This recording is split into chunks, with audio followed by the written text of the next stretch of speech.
One of the greatest tragedies, and the word tragedy, unfortunately, has to be used when talking about the Jewish people.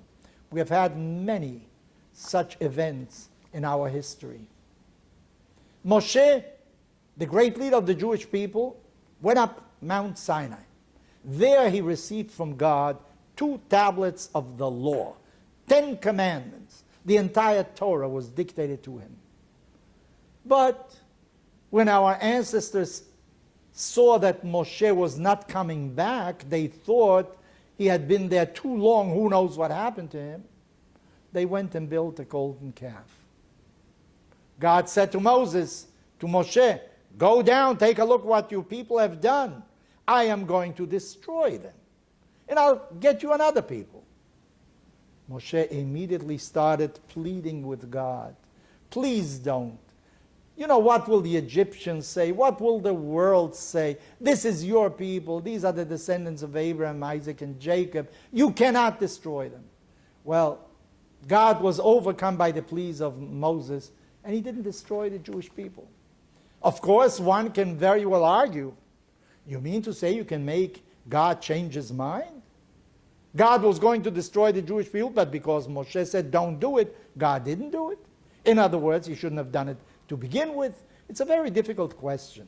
Who knows what the answer is? Some suggest maybe he was just inviting the response of Moshe so that he should verbalize his love for the Jewish people. When God said, I'm going to destroy them, immediately Moshe, even before he saw anything, don't destroy the Jewish people, because of the great love that he felt for the Jewish people. And a leader has to love his people. Otherwise, he can't really be their leader. In any event, the Torah says that Moshe went down, and when he saw our ancestors dancing feverishly around the golden calf, he took the 2 tablets of the law and threw them down, and they became little pieces. What right did Moshe have to destroy the tablets that God gave him? Why do you do such a thing with a very holy object? Well, some of our rabbis suggest the following. You know, while the letter of the law was there, even though the tablets of stone were very heavy, there was a spiritual message that made these tablets bearable. You could carry them because the Spirit elevated them, really. But once the Jewish people disobeyed what was written there, then the Spirit in these tablets disappeared, and they became just stones, too heavy for Moshe. He couldn't carry them anymore. Or some suggest something else, that our ancestors really didn't build a golden calf as a substitute for God. They needed an image for God. They couldn't conceive of a God that you can't see. After all, in Egypt, all the gods were seen. And suddenly here you're told, no, you can't see God. So they felt a need to do that, because you don't pass, you don't go over from one stage to another suddenly. They had just come out of Egypt. It would take centuries before the notion of idolatry would really be extirpated totally from the Jewish people. So this was their reaction at that time. And Moshe, when he saw that, he felt somehow deceived by the Jewish people. After all he had done, what God had done, look at that, what they had done immediately. Impossible. It was in direct contradiction to what the Sinai experience was. By the way, whatever happened to these pieces of the tablets of the law that Moshe destroyed? Because God told him, now go and get a new set of tablets, and we're going to write the law once again. What happened to the pieces of the first tablets of the law? Our rabbis say, luchot veshivrei luchot munachim ba'aron. You know, the tablets of the law, the new tablets of the law, and the pieces of the old one, they're both in the Holy Ark. In other words, they never lost totally their sacredness. Once something becomes holy because it had the Word of God, even though it was desecrated by the Egel HaZahav, by this golden calf that our ancestors built, it still retained some holiness in it, and therefore it was carried in the same ark with the new luchos. It makes me think, there are people that get to a certain stage in life where they can no longer function that well. Their intellect is not up to par anymore. Their physical strength is also abandoning them. They become what they, in Yiddish parlance, you say, shivrei luchot. They are now pieces of luchot. They are not healthy tablets. What do you do with them? Do you discard them? Or do you respect them as well? Because they did something during their life that was very important. And I think it's not only people who are older. Each and every one of us is composed of luchot and shivrei luchot. We have our deficiencies.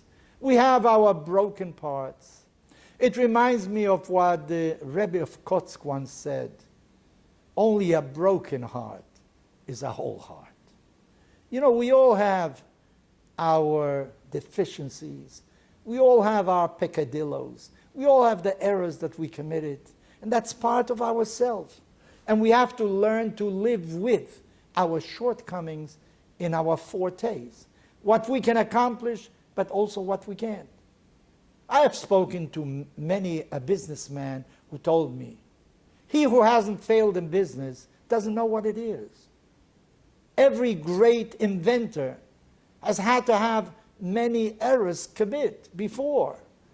He had to have many inventions that didn't work, till finally something worked. But with each experience, with each event, he learned something. So I don't think that luchot and shivrei luchot are two extremes, are different. They are part of human nature.